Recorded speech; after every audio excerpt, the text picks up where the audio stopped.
Tänases osas avame mõned pakendid ja vaatame, mis juhtub tossudega, kui nendega 1000 kilomeetrit teosta. Otsisin igalt poolt hea hinnaga kvaliteetseid jooksutosse. Meie kaubandusvõrgust midagi ei leidnud, sest kõik see kaup tundus olema kirve hinnaga. Võrgupoest leidsin sellised ilusad uued jalas mugavad jooksutossud, mis maksid, kui mu mälu mind ei peta, koos transpordiga Suurbritanniast Eestisse 30 euro ringis.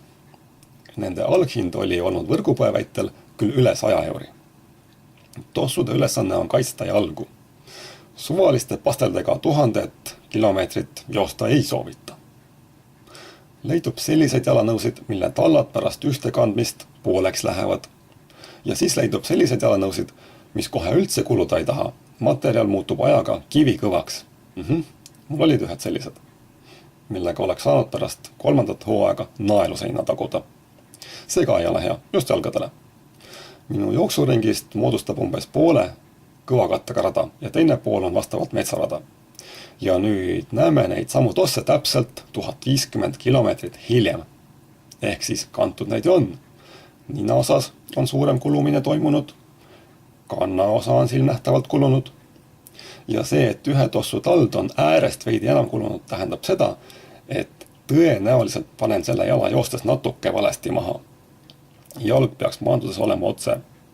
Teine asi on see, et rada võib olla väikese kallakuga, mis tõttu tald ühelt küljelt rohkem kulub. Pealmisel osal on samuti näha, et pidev kasutamine on oma tööd teinud. Üldiselt võib kõiki nähtavaid jälgi pidada normaalseks kulumiseks. Spordijalatsite valmistajad soovitavad peale teatud aega või läbitud kilomeetreid oma jalatsid lihtsalt välja vahetada. Ja need siin nähtavad tossud on hea näide sellest, millises seisukorras jalanõudega ei ole enam mõistlik oma jooksuharrastust jätkata. Aeg on hankida uued. Näiteks sellised. Nime juurde jäin kindlaks, ka need on Karrimori tossud ja 80 inglise naela pealt on kauba hind langenud 25 naela peale. Pole paha. Mis teeb ümmarguselt 30 euri. Uskumatu.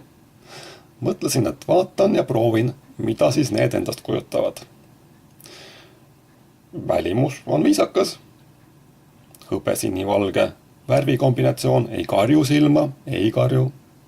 Tunduvad olema kaalud sellised kerged tossud ja pealmine osa ja selle viimistlus on selline, mis laseb jalgadel hingata ehk õhk käib läbi. Ja ilmselt sobivad need eriti hästi selliseks kevad-suviseks hooajaks. Kas need on ka vastupidavad ja kas tegemist oli hea ostuga, selgub ilmselt juba varsti. Ja kui kõik hästi läheb, siis seda kõike juba vähem kui 1000 kilomeetri pärast. Kuulmiseni ja nägemiseni!